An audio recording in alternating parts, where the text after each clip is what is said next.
Good morning, my dear students and faculty members who are watching this video and this channel. Myself, Dr. K.C. Soni, Associate Professor in Geology, Government Lohia College, Churu, affiliated to Maharaja Ganga Singh University, Bikaner. In the lecture series of practical aspects, today I will deliver my talk on microtomy, a complete procedure, a complete profile. जैसा कि आपको पता है, department of zoology के द्वारा समय समय पर विभिन्न सब्जेक्ट से व्याख्यानमालाएं आयोजित की जाती है और आज की इस व्याख्यानमाला में बीच बीच में प्रैक्टिकल से रिलेटेड कुछ जो वीडियोज है वो मैं आपसे शेयर करता रहता हूँ। पिछले सप्ताह जैसे एक ऑस्टियोलॉजी में मैंने एक लेक्चर आपको डिलीवर किया था, ऑस्टियोलॉजी का जनरल एस्पेक्ट कवर करते हुए। आज के इस व्याख्यान में माइक्रोटोमी, तो माइक्रोटोमी का जो टॉपिक है ये थर्ड ईयर के स्टूडेंट्स के सिलेबस में भी है और एमएससी में ये थ्योरी में भी है, प्रैक्टिकल्स में भी है। इसके अलावा एमफिल के जो स्टूडेंट्स हैं उनकी रिसर्च मेथोडोलॉजी में इसका चैप्टर चलता है और जो स्टूडेंट्स पीएचडी करने जा रहे हैं, विशेषकर जो लैब वर्क जो करना चाहते हैं, हिस्टोलॉजिकल या किसी भी केमिकल्स का किसी एनिमल पे इफेक्ट देखना चाहते हैं, तो उन स्टूडेंट्स को माइक्रोटोमी से गुजरना पड़ता है, हिस्टोकेमिस्ट्री से, माइक्रोटोमी से, जिसमें एनिमल्स को नाइक्रोटाइज किया जाता है, उसकी ऑटोप्सी की जाती है, उनके ऑर्गेन्स को फिर बॉम के अंदर ब्लॉक बनते हैं, उन ब्लॉक की फिर सेक्शन कटिंग होती है, स्लाइड बनाई जाती है, स्लाइड को फिर प्रोसेस किया जाता है। तो पूरा ये एक कंप्लीट प्रोसीजर है और इनके सभी मेन जो इसके एस्पेक्ट्स हैं उसको मैं डिलीवर करते हुए आज का व्याख्यान में कवर करूंगा।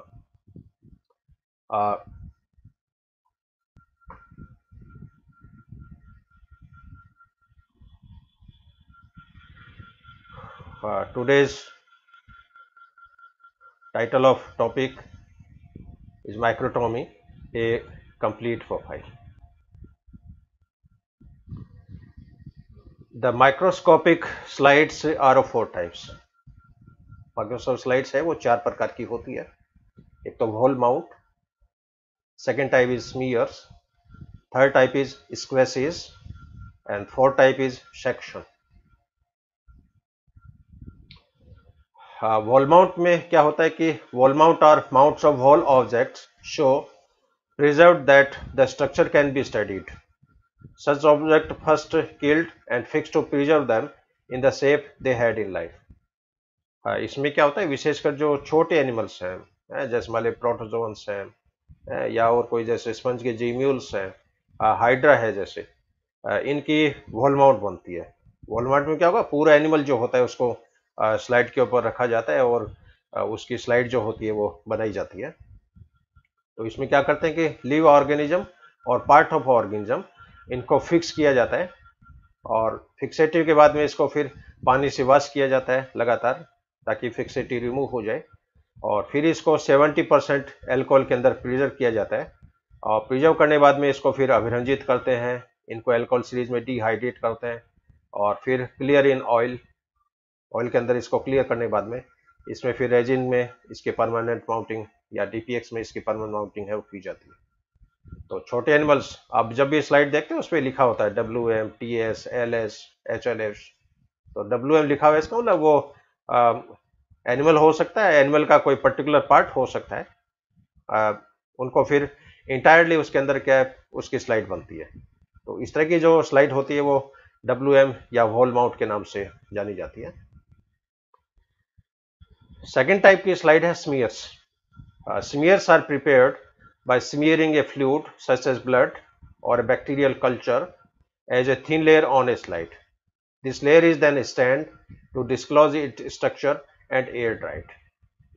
इसमें क्या है, जैसे ब्लड है, बैक्टीरिया कल्चर है, उसकी एक स्लाइड के ऊपर पतली जैसे ड्रॉप रखेंगे और दूसरी स्लाइड को स्लाइड करते हुए उस स्लाइड के ऊपर एक पतली फिल्म बन जाती है, उसको फिर अभिरंजित करते हैं और एयर ड्राई, इन स्लाइडों को एल्कोहल सीरीज से नहीं गुजारा जाता है, एयर ड्राई होने के बाद में उसको फिर रेजिन के अंदर माउंट कर दिया जाता है।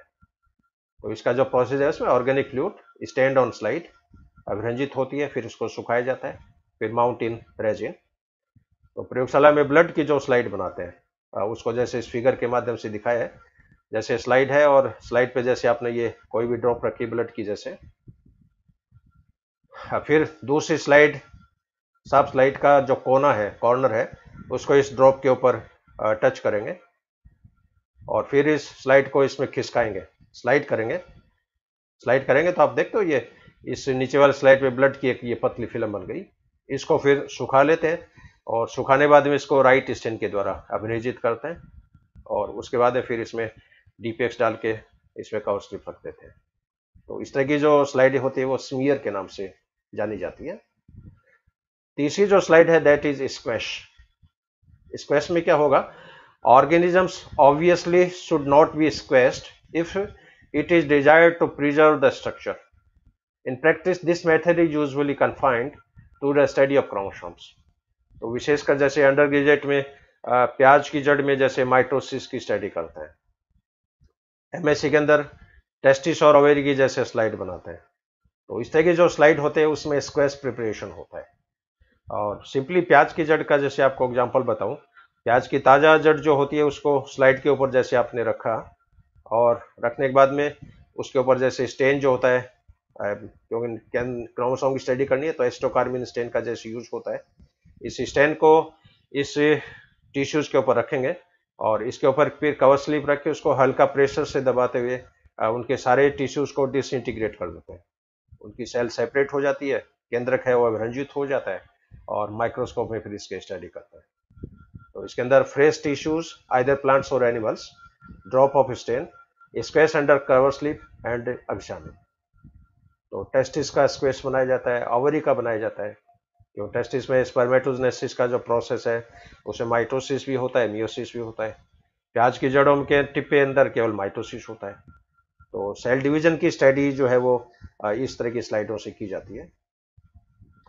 और चौथी जो टाइप की स्लाइड है दैट इज सेक्शन। ये एक्चुअल में माइक्रोटोमी है और जितने भी टिश्यूज हैं, चाहे लीवर हो, किडनी हो, टेस्टिस हो, ओवरी हो, इनके सेक्शन कटिंग होती है। और ये सेक्शन टीएस के रूप में हो सकते हैं, एलएस के रूप में हो सकते हैं, वर्टिकल सेक्शन हो सकते हैं, हॉरिजॉन्टल लॉन्गिट्यूडिनल सेक्शन हो सकते हैं, कई बार तिरछे काट भी है वो भी काटे जाते हैं, ऑब्लिक सेक्शन। तो ये जो प्रोसीजर है ये माइक्रोटोमी के द्वारा किया जाता है। इस सेक्शन कटिंग में ऑल ऑर्गेनिजम्स और टिश्यूज हार्डन्ड एंड फिक्स है, उनको टिश्यू को हार्ड किया जाता है, फिक्स किया जाता है। इसके बाद इसको वॉश किया जाता है, फिर 70% एल्कोहल में प्रिजर्व किया जाता है, फिर हाइड्रोकार्बन में इसको क्लियर किया जाता है। इसके बाद में इसको वैक्स के साथ इम्प्रेग्नेट किया जाता है। उसके बाद में इसकी सेक्शन कटिंग होती है और सेक्शन के साथ क्या होता है, मोम होती है, तो इस मोम को हाइड्रोकार्बन के साथ रिमूव किया जाता है। हाइड्रोकार्बन एल्कोहल के द्वारा रिमूव किया जाता है। इस सेक्शन को फिर रिहाइड्रेट किया जाता है, फिर इसको अभिरंजित किया जाता है। इसके बाद दोबारा इसको डिहाइड्रेट किया जाता है और इसी डिहाइड्रेशन के दौरान इसकी फिर स्टेनिंग होती है, फिर इसको हाइड्रोकार्बन के अंदर क्लियर किया जाता है, पर्टिकुलरली जाइलिन जो है उसको काम में लेते हैं और फिर इसमें रेजिन और कैनाडा बाल्सम इसको माउंट कर देते हैं कवर स्लिप लगा के। तो ये इसका प्रोसीजर है, इसकी डिटेल जैसे आगे भी आएगी।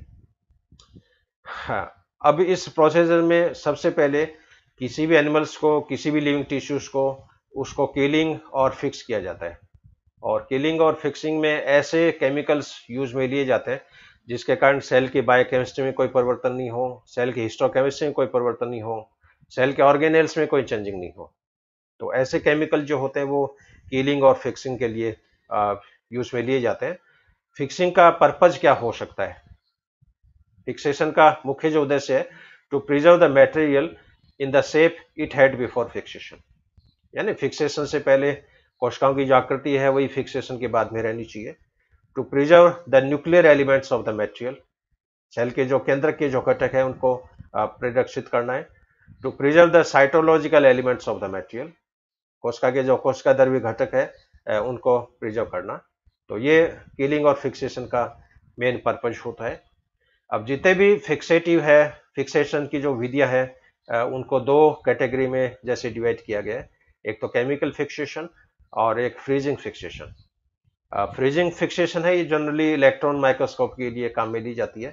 और केमिकल फिक्सेशन जो होता है ये नॉर्मल जो माइक्रोस्कोप है लेबोरेटरी में जो अपन स्लाइड बनाते हैं उसके लिए ये किया जाता है।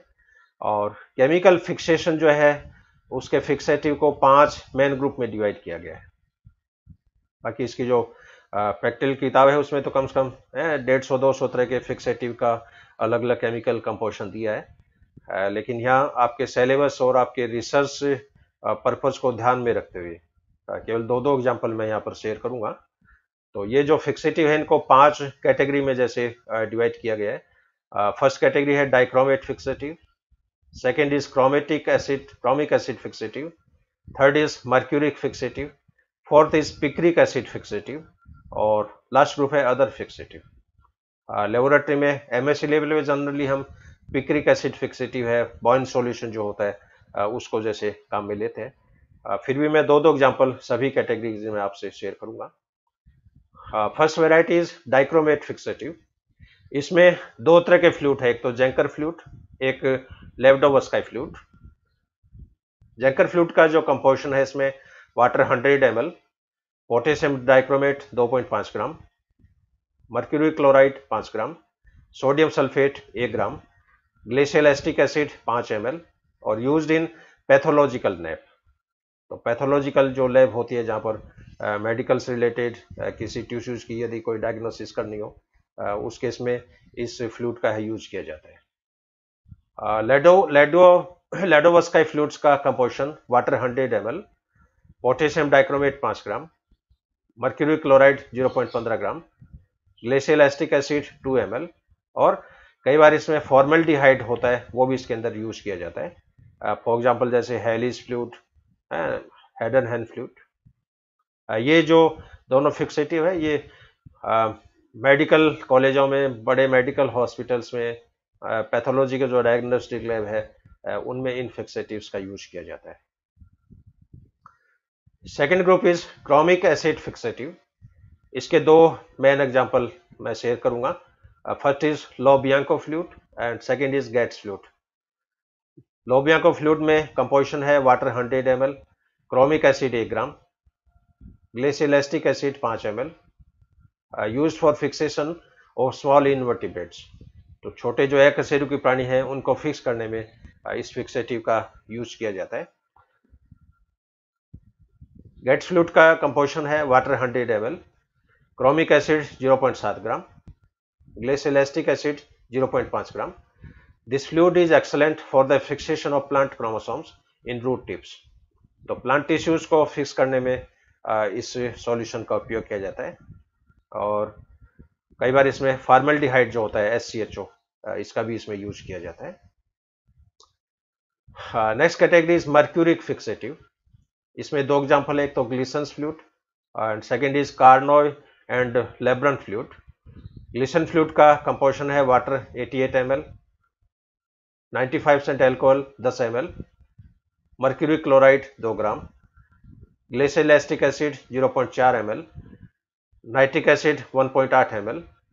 One must use glass and plastic in handling specimens. अब इसमें चूंकि नाइट्रिक एसिड है इसलिए इस सॉल्यूशन को बनाते समय हाथ में दस्ताने होने चाहिए, कांच के जो है वो पात्र होने चाहिए या बढ़िया प्लास्टिक का होना चाहिए। अदरवाइज तो क्या होता है कि स्किन जो है वो डैमेज होने का खतरा रहता है। कार्नो फ्लूइड का कंपोजिशन है 100% alcohol 33 ml, glacial acetic acid 33 ml, chloroform 33 ml, mercury chloride 25 gram. This fluid is used for the specimen having hard, जो एनिमल्स है जिसपे हार्ड कवच होता है जैसे आर्थ्रोपोड्स है, इंसेक्ट्स है, ऐसे एनिमल्स को फिक्स करने में इन कॉम्बिनेशंस का यूज किया जाता है। पिक्रिक एसिड फिक्सेटिव, इसको जनरली MSc में जैसे हम काम में लेते हैं। इसके दो एग्जांपल हैं, एक तो बॉयंस फ्लूइड, एक एलन फ्लूइड। बॉयंस फ्लूइड का कंपोजिशन है picric acid solution 75 ml, 40% formaldehyde 25 ml, glacial acetic acid 5 ml। In this fluid, object may be left for a long time without becoming unduly hard. अब किसी tissues को बॉइंड solution रख दिया और इस tissues का 5 साल 10 साल जब भी आप बाद में चाहो इसे आप माइक्रोटोमी का प्रोसेस है अडॉप्ट कर सकते हो। एलन फ्लूट का कंपोजिशन है water 75 ml, 40% formaldehyde 15 ml, glacial acetic acid 10 ml, picric acid 1 ग्राम, क्रोमिक एसिड 1 ग्राम, यूरिया 1 ग्राम। तो लेबोरेटरी में पीएचडी करते हैं उसमें भी जनरली बॉयन सॉल्यूशन है, ये ऑलराउंडर फिक्सेटिव है और जनरली इसी को ही काम में लिया जाता है। बाकी डिपेंड करता है टिश्यू की नेचर कैसी है, टिश्यू हार्ड है, सॉफ्ट है, प्लांट टिश्यू है, किस तरह का है, उसके अकॉर्डिंग इन फिक्सेटिव को आप चूज कर सकते हो। और अदर फिक्सेटिव में दो एग्जांपल मैं आपको बताऊंगा, एक तो कॉल्मर फ्लूइड्स और second is Petrunkevitch fluid.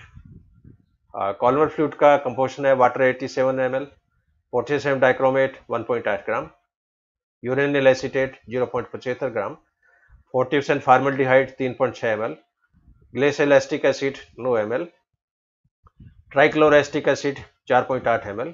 This fixative is used in nervous tissue. तो ब्रेन की यदि आप स्टडी कर रहे हो, न्यूरोलॉजी रिलेटेड यदि आप कोई रिसर्च कार्य कर रहे हो, उसमें इस फिक्सेटिव का यूज किया जाता है। हाँ, पेंट्रिकेविच सॉल्यूशन में इसमें दो पार्ट है, सॉल्यूशन ए और सॉल्यूशन बी। सॉल्यूशन ए में water 100 ml, nitric acid 12 ml, cupric nitrate 8 ग्राम, और सॉल्यूशन बी में 80% एल्कोहल 100 ml, फिनॉल 4 ग्राम, एथिल ईथर 6 ml। इसके बाद में इन दोनों सॉल्यूशन और ए और बी इसको मिक्स किया जाता है, जैसे 1 पार्ट सॉल्यूशन ए का होता है और 3 पार्ट सॉल्यूशन बी का होता है, यानी 1:3 के रेशियो में इनको मिक्स करके इसको फिर किया जाता है। तो ये 5 तरह के फिक्सेटिव है। और सेकंड जो है इसमें फ्रीजिंग फिक्सेशन, ये जैसे मैंने बताया कि इसमें इलेक्ट्रॉन माइक्रोस्कोपी में इसका यूज होता है, और इलेक्ट्रॉन माइक्रोस्कोपी में लाइट के सोर्स के स्थान पर इलेक्ट्रॉन की बीम काम में ली जाती है। यदि स्लाइड में जरा सा भी पानी हुआ, नमी हुई, तो ये उस पानी के मॉलिक्यूल का हाइड्रोलाइसिस कर देते हैं और उसके अंदर हाइड्रोजन आयन और हाइड्रोक्सिल आयन बनते हैं, और हाइड्रोजन आयन है उसको प्रोटॉन भी बोलते हैं। अब ये प्रोटॉन सीधे आपकी आंखों की रेटिना के अंदर एंटर करेंगे, आपकी रेटिना है वो डैमेज हो सकती है। इसलिए इलेक्ट्रॉन माइक्रोस्कोपी जब भी स्लाइडें बनाए, वो मटेरियल पूरा एकदम ड्राई होना चाहिए, पानी की एक बूंद भी उसमें नहीं होनी चाहिए।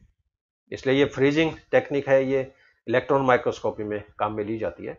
इसमें 3 मेथड है, फ्रीज ड्राइंग, फ्रीज सब्सटीट्यूशन और फ्रीज ईचिंग। फ्रीज ड्राइंग में by immersed in isopentane and then cooled by liquid nitrogen at -160 or at -190 degrees centigrade. The material is then transferred to drying chamber having vacuum. The chemical composition of the cell remains the same. तो freeze drying में -160 या -190 degree पे liquid nitrogen इसको cool करके फिर dry chamber में इसको freeze किया जाता है। Second is freeze substitution. The method is same like freeze drying, and then the tissue is kept at low temperature at -60 to -70. This is used in electron microscopy. तो second जो method है इसमें तापमान जो है -60 से -70 डिग्री सेंटीग्रेड तक रखा जाता है, और बाकी प्रोसीजर फ्रीज ड्राइंग के समान ही है।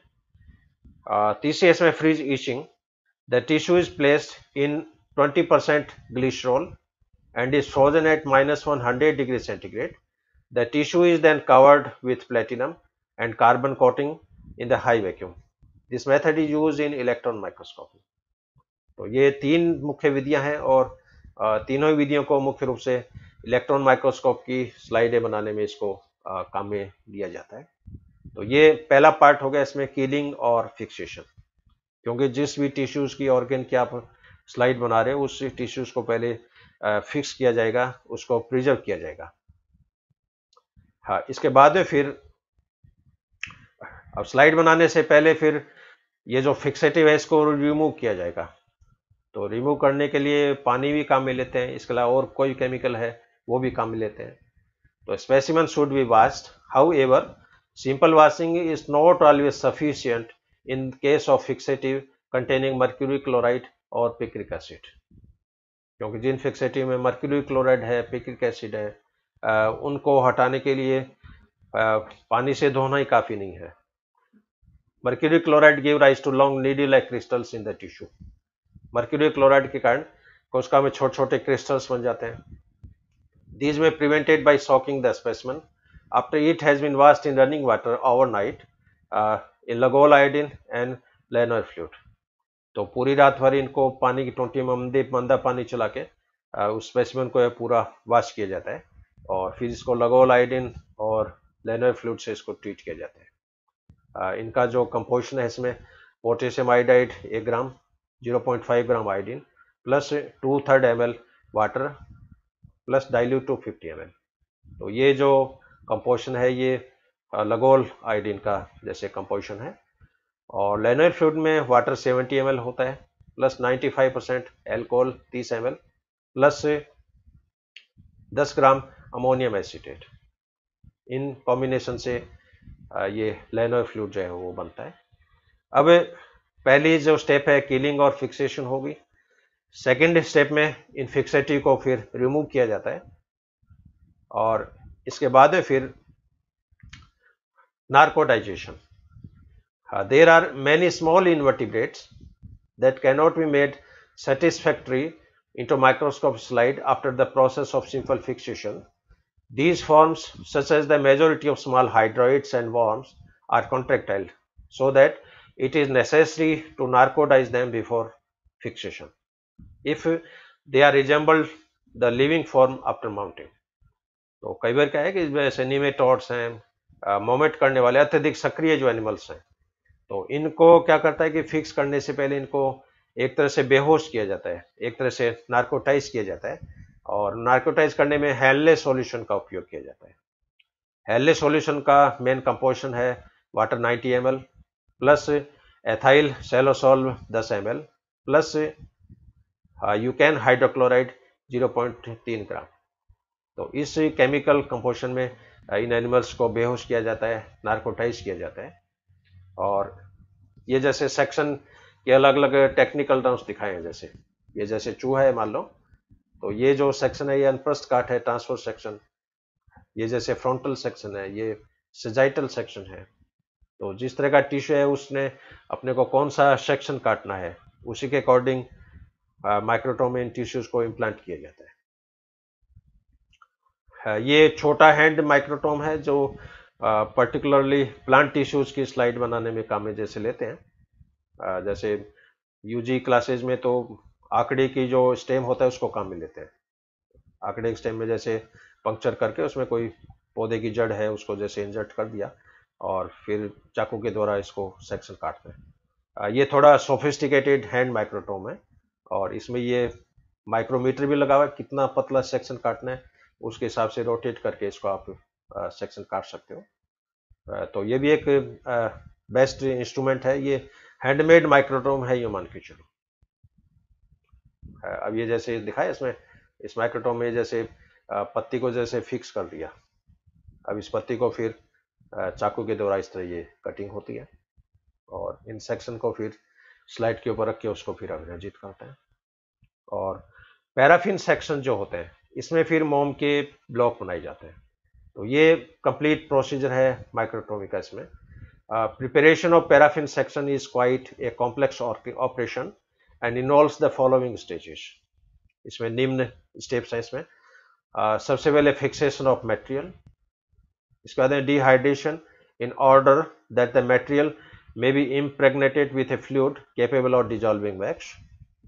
इसके पश्चात removal of the dehydrating agent with a material solvent और of miscible with molten wax. और इसके पश्चात में soaking the cleared specimen in molten wax long enough to ensure that it will become completely impregnated। तो paraffin section से पहले इनकी wax treatment भी बोलते हैं इसको, मोम के पिघले मोम के द्वारा इसको उपचारित किया जाता है। Casting to now impregnate specimens into a rectangular block of wax. इसके बाद में मोम के आयताकार बॉक्स में टिश्यूज को फिक्स किया जाता है। Attaching this block of wax to some holder, इस ब्लॉक को होल्डर के साथ अटैच किया जाता है, which itself may be inserted into a suitable microtome. इसको भी माइक्रोटोम के अंदर इंजर्ट किया जाता है। Actual cutting of the block into ribbons of section. इसके बाद में फिर जो सेक्शन है माइक्रोटोमी में उनकी सेक्शन कटिंग होती है। Placing the ribbon on a glass slide, in ribbon को ग्लास स्लाइड के ऊपर रखा जाता है और फिर इसको वैक्स को रिमूव किया जाता है। इसका बाद स्टैनिंग की जाती है, माउंटिंग की जाती है। इसका कंप्लीट प्रोसीजर विथ फिगर जैसे मैं आपसे शेयर करूंगा। हाँ, अब इसमें क्वेश्चन है कि फिक्सेटिव कौन सा काम मिले, choice of fixative. In generally it may be said that strongly acid fixative are best where nuclear detail is required.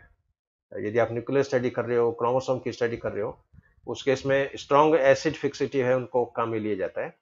For elementary histological preparation the fluid of Zenker fluid, Gilson fluid, Petrunkevitch fluid, Bouin solution are excellent. लेकिन generally Bouin solution है ये हम laboratory में काम में लेते हैं। हाँ, इसके बाद डिहाइड्रेशन है इसका, the best graded series of dehydration. In tissues को 50% एल्कोहल में ट्रीट करेंगे, फिर 40% एल्कोहल में ट्रीट करेंगे, फिर 75% एल्कोहल में ट्रीट करेंगे, फिर 96% एल्कोहल में ट्रीट करेंगे। इसके बाद है फिर क्लियरिंग का process. The choice of A clearing agent is of far more important than the choice of dehydrate. जो डिहाइड्रेशन के साथ साथ क्लियरिंग एजेंट है वो भी बहुत महत्वपूर्ण भूमिका निभाता है। Prolonged immersion in xylene leads to hardening of the tissue and difficulty in sectioning. यदि टिश्यू को आपने जाइलिन में बहुत ज़्यादा देर तक रख दिया तो टिश्यूज बहुत ज़्यादा हार्ड हो जाएगा। Benzene is must preferred for most of the object. ज़्यादातर टिश्यूज के लिए बेंजीन को उपयोग में लिया जाता है। Sometime cedar oil, cedar oil जो देवदार का जो तेल है, ऑलिव ऑयल जैतून का तेल, इसको भी यूज में लिया जाता है। क्लियर करने बाद में इसकी फिर एम्बेडिंग होती है। Always remember water is more than dehydrating agent, dehydrating agent is more than clearing agent, clearing agent is more than embedding agents. 2 or 3 wax treatment are essential, but it can modified according to the nature of tissue and personal experience. तो block बनाने से पहले wax treatment 2 अथवा 3 बार दिया जाता है, लेकिन फिर भी टिश्यू के अकॉर्डिंग, टिश्यू सॉफ्ट है, हार्ड है, उसके अकॉर्डिंग इस स्टेप में थोड़ी फ्लेक्सिबिलिटी है। और इसमें जो नॉर्मल जो प्रोसेस काम लेते हैं that is Maxwell embedding method. इसमें paraffin 100 gram plus Hance's stock rubber solution 4 gram plus bayberry wax 7 gram plus beeswax 1 gram, इन सभी मोम को हीटर के ऊपर इनको पिघला लेते हैं। If tissues is hard then paraffin wax is less than beeswax. यदि टिश्यू हार्ड है तो पैराफिन वैक्स की मात्रा कम लेनी चाहिए। इफ टिश्यू इज सॉफ्ट, उस केस में पैराफिन वैक्स की मात्रा बीज वैक्स से ज़्यादा होनी चाहिए। और इलेक्ट्रॉन माइक्रोस्कोप की स्लाइड यदि बना रहे हैं उस केस में मोम का यूज नहीं होता है, वहाँ पर फिर प्लास्टिक का यूज होता है, एपॉक्सी रेजिन का यूज होता है, एल्डाइट का यूज होता है, मार्गलास का यूज होता है, डर्कोपेन का यूज होता है। तो माइक्रोस्कोपी, इलेक्ट्रॉन माइक्रोस्कोप स्लाइड बनती है उसमें वैक्स के ब्लॉक नहीं बनते हैं, उसमें जनरली रेजिन या फिर प्लास्टिक के ब्लॉक बनते हैं और उसके अंदर पानी की एक ड्रॉप भी नहीं होता है, पूरी डिहाइड्रेट होती है। ये जैसे इस तरह का ये शेड है माइक्रोटोमी का, जैसे ऊपर जैसे बल्ब लगे हैं, इसमें नीचे ये बीकर वगैरह जैसे दिखाए हैं, इन सभी की स्टेप बाय ये पूरा एक ऑटोमेटेड जैसे चेंबर है जो विशेषकर माइक्रोटोमी के लिए, टिश्यूज को फिक्स करने के लिए, टिश्यू को रखने के लिए इसको जैसे काम में लिया जाता है। ये ब्लॉक से पहले क्या होगा, पेपर की जैसे बोट बनाई जाएगी, पेपर का खाली ब्लॉक है वो बनाया जाता है। तो ये जैसे कोई काठ का जैसे टुकड़ा है, इसके नीचे कागज लगाएंगे, फिर कागज को इस तरह दोनों तरफ से मोड़ेंगे, फिर इसमें साइड में इस तरह से लिफ्ट करेंगे, हाँ, फिर इसको अगेन फोल्ड करेंगे। इसी तरह दूसरी साइड में जैसे सेम प्रोसेस इधर लगाए, सेम प्रोसेस इधर लगाया जाएगा और उसके बाद में ये खाली जैसे बॉक्स है बन गया, काट के टुकड़े निकाल लेते हैं। अब ये खाली कागज का एक चेंबर बन गया। अब इस खाली चेंबर में पिघली जो मोम होती है उसको जैसे डालेंगे, जैसे ओवन है, इसके अंदर मोम को जैसे मिक्स करके, पैराफिन वैक्स है, बीज वैक्स है, वो डिपेंड करेगा किस तरह का टिश्यूज है।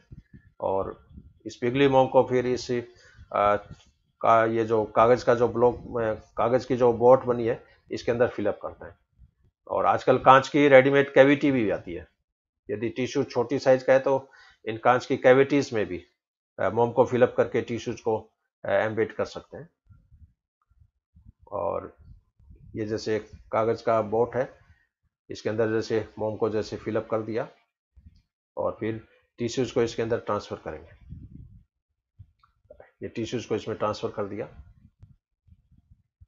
हाँ, ट्रांसफर करने के बाद में इस कागज की बोट को पानी के अंदर तैराते हैं, ताकि पिघली मोम है वो थोड़ी गाढ़ी हो जाए, थोड़ी जम जाए।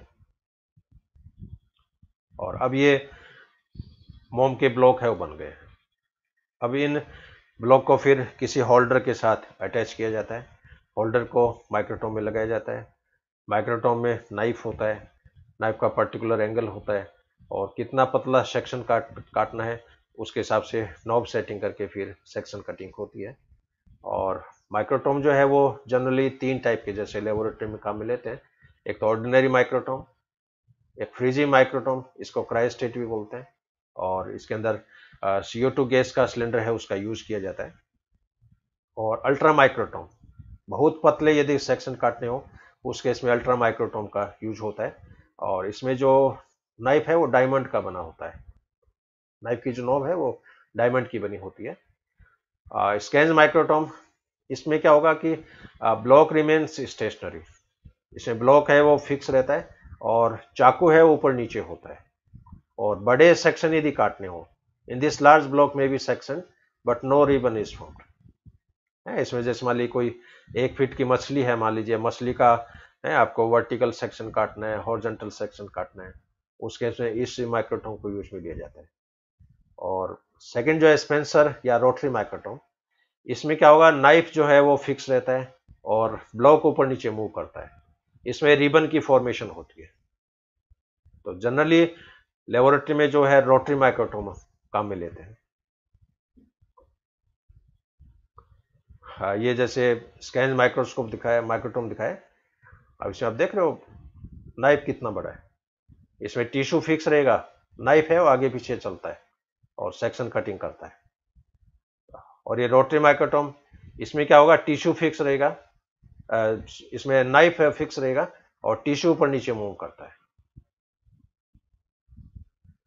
हाँ, ये ब्लॉक को होल्डर के ऊपर जैसे लगाया जा रहा है, इसकी स्कैल्पल के द्वारा इसकी ट्रिमिंग करते हैं और फिर वैक्स को मोल्ट करके इसका जो बॉटम वाला पार्ट है इसको किसी होल्डर के साथ काट के गुट के साथ इस टिश्यूज को एकदम फिक्स कर देंगे, ताकि सेक्शन काटते इसमें ये टूटे नहीं। हाँ, अब ये जैसे होल्डर है, इस होल्डर में ये टिश्यू जैसे फिक्स हो गया। ये माइक्रोटोम का नाइफ है। अब इसमें जिस तरह सिलाई मशीन में हैंडल घुमाते हैं उस तरह इसका हैंडल घूमेगा, और ये जो टिश्यू है ऊपर नीचे होता है, ऊपर नीचे मूव करता है, जो जो ये एक एक सेक्शन जो होते हैं वो कटते जाते हैं और ये रिबन बन रहे हैं यहाँ पर। हाँ, अब इस रिबन को जैसे कागज के ऊपर इस तरह फैला लेंगे और इसको चाकू के द्वारा इसके छोटे छोटे टुकड़े, स्लाइड से बड़े नहीं हो, इन छोटे छोटे टुकड़े इस तरह से कट हो गए। अब इन टुकड़ों को स्लाइड के ऊपर ट्रांसफर करेंगे। लेकिन इस खाली स्लाइड पे क्या होता है कि मेयर्स एल्ब्यूमिन है वो लगाई जाती है। और मेयर्स एल्ब्यूमिन का कंपोजिशन क्या होगा, इसमें 50 मिली तो अंडे का एल्ब्यूमिन होता है, 50 ml इसमें ग्लिसिन होती है, और 1 ग्राम थाइमोल या अजवाइन का अर्क जो होता है वो इसमें मिक्स कर देते हैं। और ये जो एल्ब्यूमिन बनती है मेयर्स एल्ब्यूमिन कहलाती है। तो एक तरह से ये गोंद के समान काम करती है। तो रिबन को स्लाइड पे ट्रांसफर करने से पहले क्या होगा, इस स्लाइड पे मेयर्स एल्ब्यूमिन लगा देंगे और उसके बाद में इस रिबन को इस स्लाइड के ऊपर रख देंगे। अब इसको पानी की ड्रॉप से इसमें फ्लडिंग करते हैं। अब पानी है वो मोम के रिबन के नीचे क्या होगा, पानी की एक पतली फिल्म बन जाएगी। अभी स्लाइड को हॉट प्लेट के ऊपर बहुत ही कम तापमान पे रखेंगे। पहले तो क्या था, ट्रेडिशनल मेथड था, उसमें स्ट्रीट लाइन के ऊपर इन स्लाइड को गर्म करते थे और पानी को भाप बन के उड़ाते थे। लेकिन कई बार क्या होता है कि उस केस में कोशिकाएं हैं वो जल जाती है, क्रोमोसोम्स होते हैं वो सारे जल जाते हैं। इसलिए आजकल हॉट प्लेट आती है और हॉट प्लेट में बहुत ही लो टेम्परेचर रख के उस स्लाइड के ऊपर रखते हैं। धीरे धीरे हीटिंग से पूरा पानी जो होता है इवापोरेट हो जाता है और ये रिबन जो होता है ये स्लाइड के ऊपर क्या होगा, चिपक जाएगा। ये ट्रेडिशनल मेथड है, स्पीड लैंप पे जैसे इसको गर्म कर रहे हैं। लेकिन इसमें क्या रिस्क रहता है, आपने दिए कि लो के निकट यदि स्लाइड रख ली तो फिर टिश्यूज क्या होंगे, बर्न हो जाएंगे, सारे क्रोमोसोम डैमेज हो जाएंगे, केंद्र नष्ट हो जाएगा और कोशिका की डिटेल है वो सारी डैमेज हो जाती है। इसलिए हॉट प्लेट पे इनको ड्राई करना वो सबसे बढ़िया रहता है। अब ड्राई करने बाद में अब ये स्लाइड है वो तैयार हो गई है। अभी इस स्लाइड को ये कपलिंग जार जो होते हैं, कपलिंग जार के अंदर अल्कोहल की अलग अलग परसेंटेज की सीरीज होती है और एक कपलिंग जार में 5 से 8 स्लाइड तक है आ सकती है। ये इसमें खांचे हैं, एक खांचे में एक स्लाइड है वो फिट हो सकती है और इनकी फिर पूरी सीरीज है। इसमें आप नेक्स्ट स्लाइड में आप देखोगे स्टैनिंग का प्रोसेस क्या होगा। सबसे पहले जो स्लाइड बनी है इसको जाइलिन में रखते हैं और जाइलिन के कारण क्या होगा, जो मोम मोम का रिबन था, मोम है वो सारी इसके अंदर डिजोल्व हो जाएगी। अब मोम जब हट जाएगी इसके बाद में इसको फिर 100% एल्कोहल प्लस जाइलिन के जार में रखेंगे, फिर 100% एल्कोहल में इसको रखेंगे और इन सभी जार में इसको कम से कम 5-5 मिनट तक रखना है। कोई भी स्टेप बाईपास नहीं करनी है।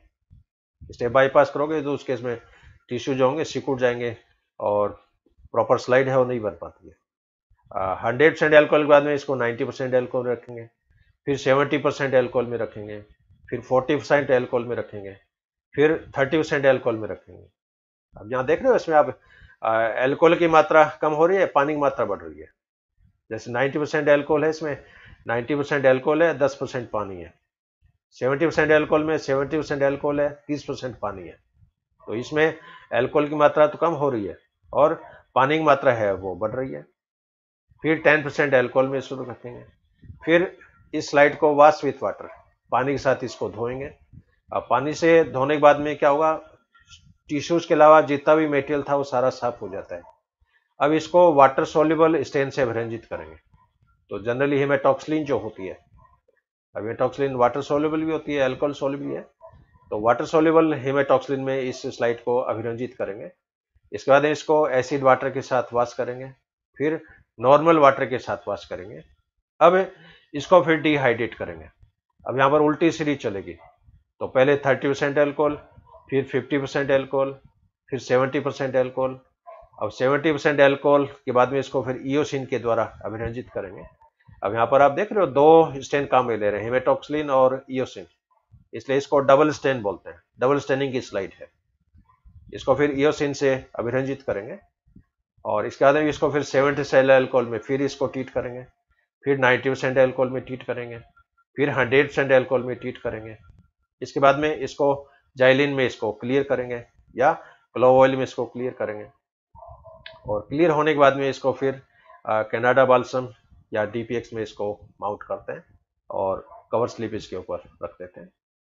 और डीपीएक्स जो होती है ये एक दिन में जैसे सूख जाती है, तो दूसरे दिन पूरा डीपीएक्स होगा वो एकदम सूख जाएगा और एकदम बहुत ही शानदार पारदर्शी स्लाइड जो बनती है। और अभी स्लाइड के एक साइड में कागज का लेवल लगा के इस स्लाइड की है वो डिटेल लिखी जाती है कि कौन से फाइलम का एनिमल है, कौन सा ऑर्गन है, किस तरह का सेक्शन है। अनप्रस्थ काट है तो उसमें टीएस लिखेंगे, अंधरिया काट है तो एलएस लिखेंगे, साबुत एनिमल है तो उसमें डब्ल्यूएम लिखेंगे। तो ये लेबलिंग का तरीका होता है और उसके बाद में फिर ये परमानेंट स्लाइड जो होती है ये बन जाती है और फिर इसमें डीपीएक्स डाल के ये कवर स्लिप जो है वो रखने का तरीका। कवर स्लिप है वो छोटी भी होती है, सर्कुलर भी होती है, रेक्टेंगुलर भी होती है, स्क्वायर वाली भी होती है। तो बड़े रिबन यदि हो, सीरियल सेक्शन हो तो उस केस में लंबी कवर स्लिप है उसको भी यूज में ले सकते हैं। ये फ्रीजिंग माइक्रोटोम है, ये माइक्रोटोम अपनी कॉलेज में पढ़ा है और इसमें क्या होता है कि लिविंग एनिमल्स का आप डायरेक्ट सेक्शन काट सकते हो। इसमें न तो एनिमल को मारने की जरूरत है, न उसको फिश करने की जरूरत है। और इसके साथ क्या होता है, कार्बन डाइऑक्साइड का सिलेंडर है वो जुड़ा होता है और CO2 जब निकलती है तो CO2 एक तरह से फ्रीजिंग का भी काम करती है। जितना देखा होगा आप माउथ से जैसे हवा देते हो तो आपको ठंडी महसूस होती है। तो CO2 है उसके कारण फ्रीजिंग की तरह पूरा जिंदा एनिमल होगा वो एकदम टाइट हो जाएगा, निढाल हो जाएगा। और लिविंग टिश्यू का फिर आप सेक्शन काट सकते हो। तो कई बार जैसे अ, मक्खी के जैसे सेक्शन हम काटते हैं जिंदा मक्खी की, तो उसको होल्डर पे दिया और CO2 सिलेंडर से वो क्या है कि एकदम फ्रीज हो जाएगी और उसको फिर इसमें सेक्शन काट सकते हैं। और ये जो माइक्रोटोम इसको क्रायोस्टेट के नाम से भी जाना जाता है।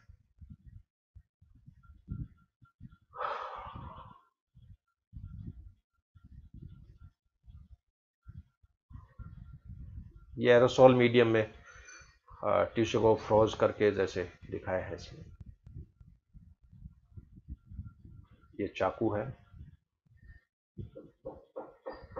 तो ये एक नटसेल में माइक्रोटोमी का कंप्लीट प्रोसेस है। तो इसमें ध्यान रखें, इसमें पहले कोई भी टिश्यूज है उसको कीलिंग और फिक्स किया जाता है। उसके बाद इस फिक्सिटी को हटाया जाता है।